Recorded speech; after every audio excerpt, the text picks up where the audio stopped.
just 4 teams remain in the Rugby World Cup, and that means that this weekend it is semi-final time. And also that means you've got about 2.5 days to make sure that your fantasy team is up to scratch, because it is business time, and I want to make sure that your team is up there with the best. So let's get together, help each other out, and make sure we've got the best teams for this week's fantasy competition. But of course, I'll make sure you get second, because we always want number one for ourselves. Let's take a look at, of course, the performance leaders and who we've got in my team for this up-and-coming round. Of course, feel free to leave me your side and your big picks for this weekend's matchup and action. We got 2 big games, of course, semi-final rugby. Saturday night, it will be the All Blacks versus the Pumas, Argentina and New Zealand. And of course, on the Sunday or the Saturday night, depending on where you're from, Friday, Saturday night, or Saturday, Sunday morning, it will be South Africa versus England. 2 really good matchups. So let's get stuck in to our fantasy teams and find out who is going to be our league leaders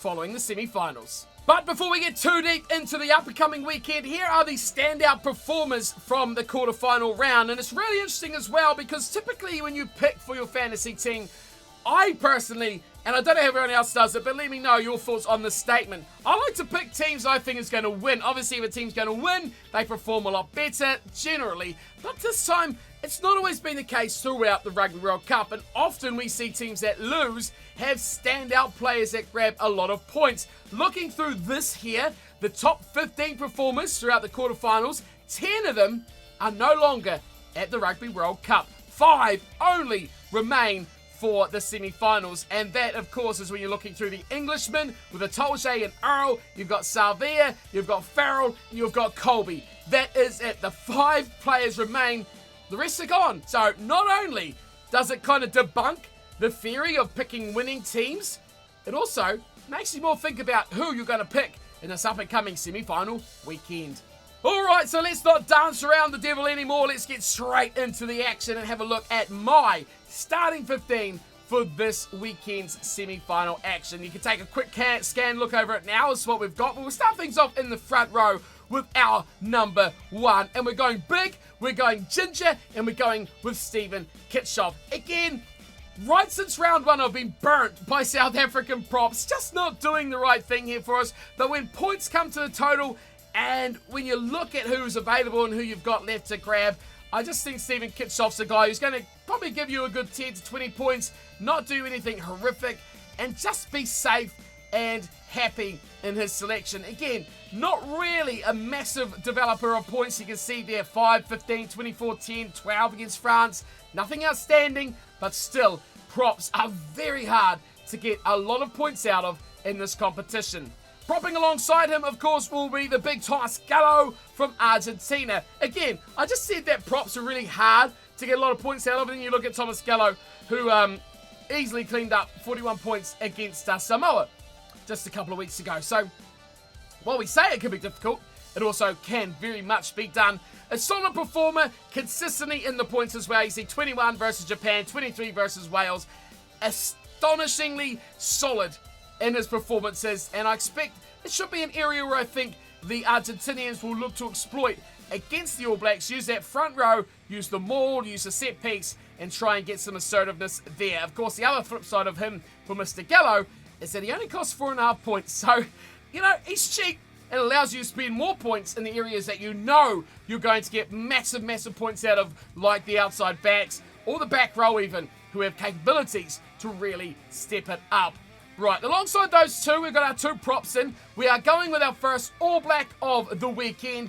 That is Cody Taylor. Now, Cody Taylor should start this matchup because he's really invented himself now as the number 1 hooker for the All Blacks and beating out over Coles and Takiaho, who will probably fight over the bench spot. But I do expect Cody Taylor to start. And again, if the All Blacks do look to play that big mauling sort of style and kind of face-to-face meet up with it against the Pumas, this could be an area where Taylor does cash in. But you look at his points though, when he has played, he's just got better and better consistently in the 20s to 40s. He is going to be a very, very hard man to stop.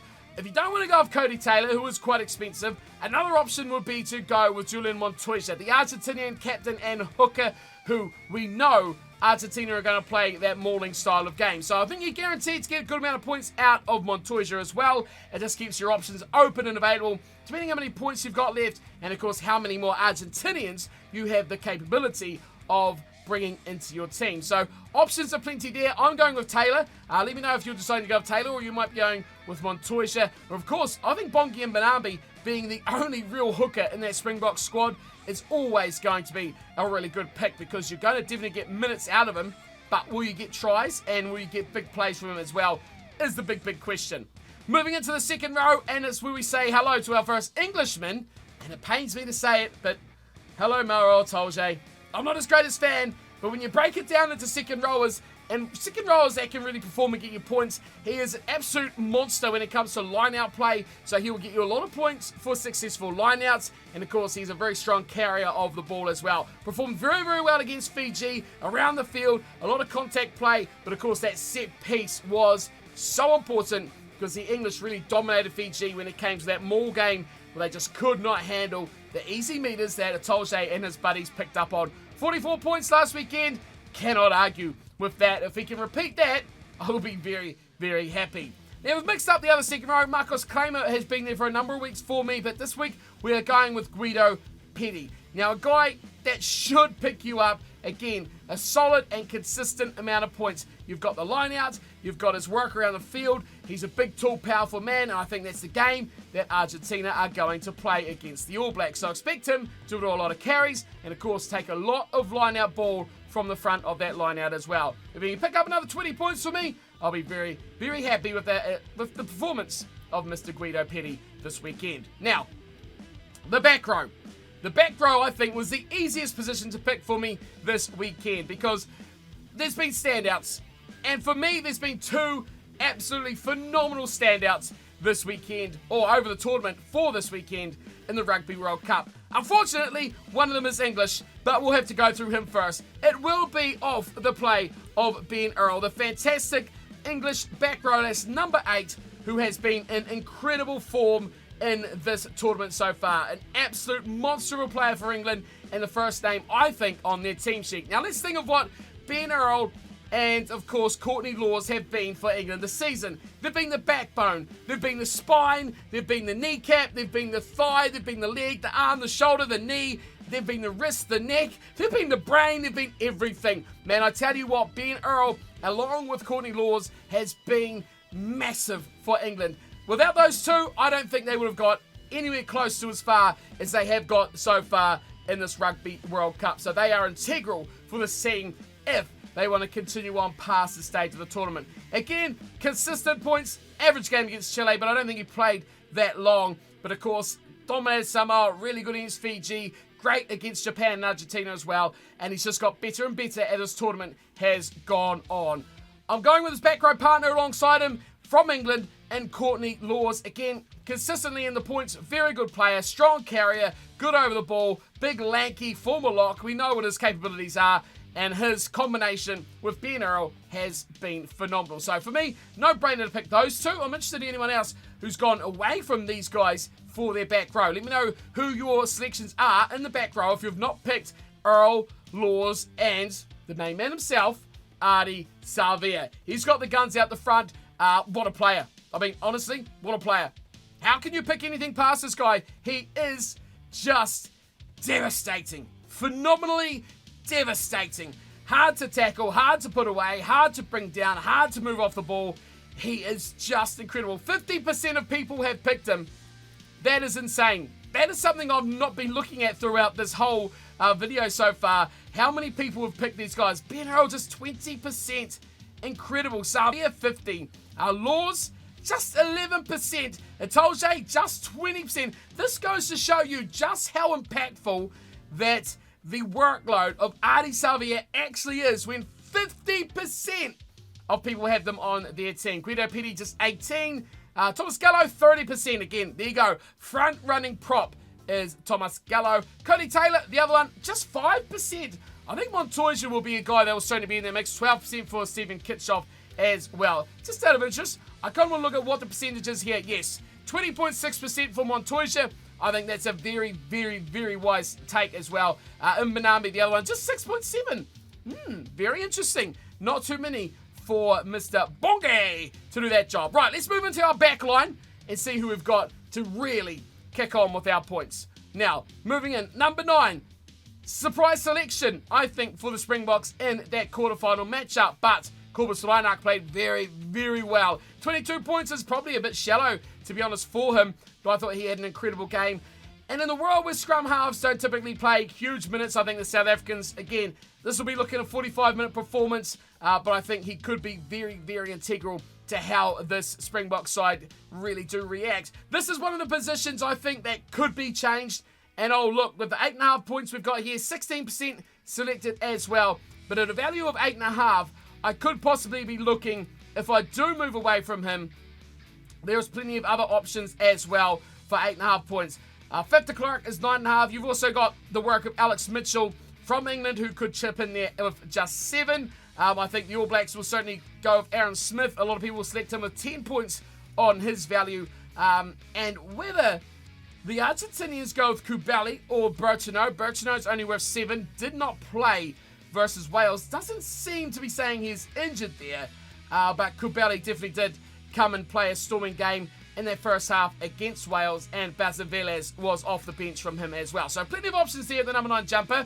I think it's going to be a bit of a hard spot to try and predict who's going to come out. Do they start with Faf this week? Because he's your other option. Faf de Klerk could come in as well. 9.5 points. Options are certainly there for South Africa. So we'll see what selections go. I'll probably go Reinach or Faf, depending who starts in this game for South Africa. Now, for the first time in my fantasy competition this season, I have gone with Richie Mo'unga to be my fly half. Man, we've had some stunners, dude. We've had some absolute crackers, haven't we? Think of all the fly halves we've had and all the outstanding performances from the minnows. The number 10 jumper is in good future form for looking very bright in the coming years. The Portuguese Portela, great little player as well. They can easily chip in there for very, very cheap. Of course, we had the Italians with Tommaso Allen and Garbisi as well that filled in a lot of people's teams throughout the pool stage. But now we're down to just 4. A Farrell, a Mo'unga, a Lubbock, or possibly if we look for Santiago Carreras from Argentina. I'm going with Mo'unga. I think he's going to play a good portion, if not all of the match, for the All Blacks. Played really well against Ireland, kicked well, and of course ran the game well as well. So overall, a good player. I think Farrell will be right behind him, but I just can't stomach picking another Englishman. Sorry, I just can't do it. Moving on, we'll go into the midfield, and I'll stuck true with Rieko Ioane. Now, interesting enough, Rieko Ioane has only scored 1 try throughout this Rugby World Cup campaign, so we're certainly not picking him for his try-scoring abilities, although they do have stacks of that in his pocket if he wants to use it. We've not seen it yet so far in this competition. Again, though, very good distributor. Got that try assist as well for that Leicester Whanganui try against the Irish in that quarterfinal. So he's still in the mix. He's still doing the hard work, and he's still getting in the right places. I think Rieko Ioane, again, consistently, 4 games he's played, lowest points haul 38, maximum 51. If we can get into those ranges again, Rieko, you'll make me a very happy fantasy player for the All Blacks performance. Alongside him, this one was tough, man. I went with Tuolangi, and then I remembered he's English, and then I went with Jesse Kriel, and I thought, you know what? I can live with that. I thought Jesse Kriel had a fantastic quarterfinal against the French.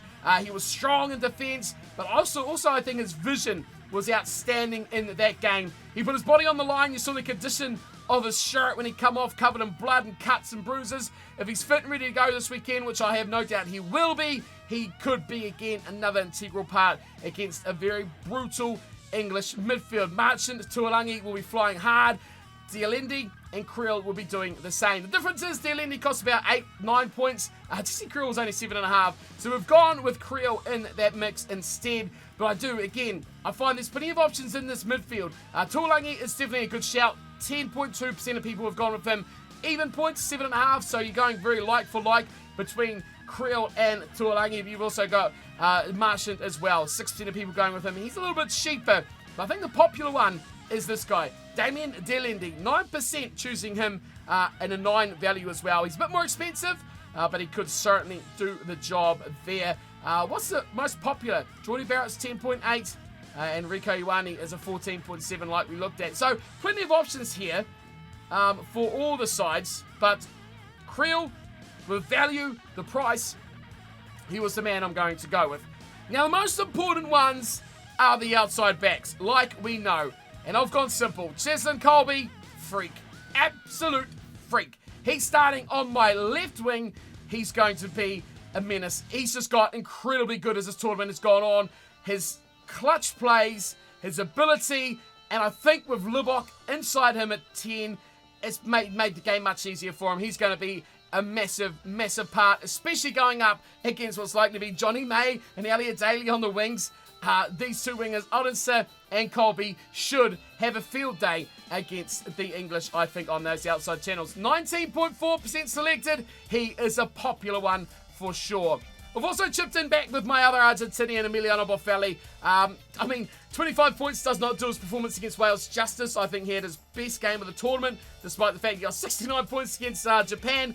He was really, really good in that game against Wales. His goal kicking was finally almost perfect. I think he missed only one throughout that game, but he looked really, really strong with carries. I just like him. Boffelli, he doesn't do much wrong. He does a lot of stuff right, and at worst, he's going to get you a consistent 20, 30 points to chip onto your tally as well. So, and it fills in a little bit more of that Argentinian.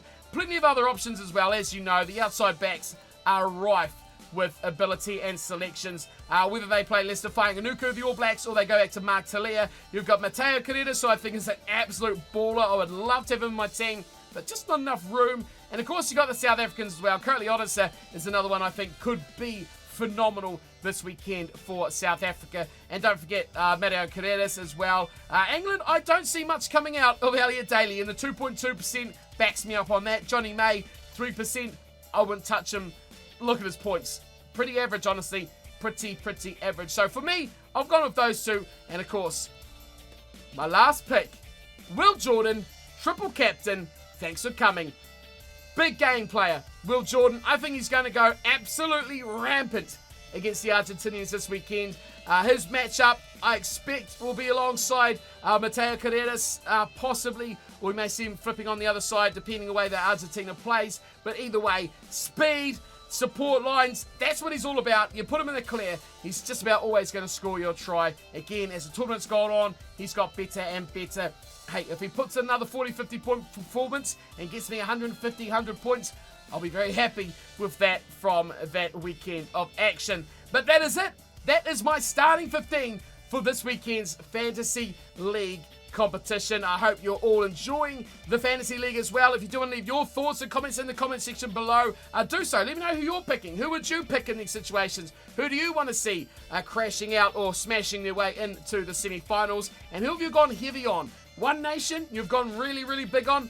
I've picked myself up 5 All Blacks going through that team. Just the 3 Argentinians, gone with 4 South Africans, and for the others, England, we've gone with just the 2. So what's your makeup? Who are your team? Who are your players? Let us know. Of course, if you want to really get involved, we've got a Discord channel with a special fantasy team channel page as well. You can join in there. And everyone always throws up all of their images of their selections each and every round. So come and join into that. Link will be in the description if you want to hang out there and let us know your team for the weekend. But that's it for me. Thank you all for tuning and watching. I hope you've enjoyed. I hope you like the look of the team. And we will see you all this weekend. We will be streaming the matches live on Twitch and on YouTube. You can join in the watch party on Discord and come and hang out and talk rugby with us during the matches as well. But until then, I'll see you all next time for plenty more rugby content. Take care.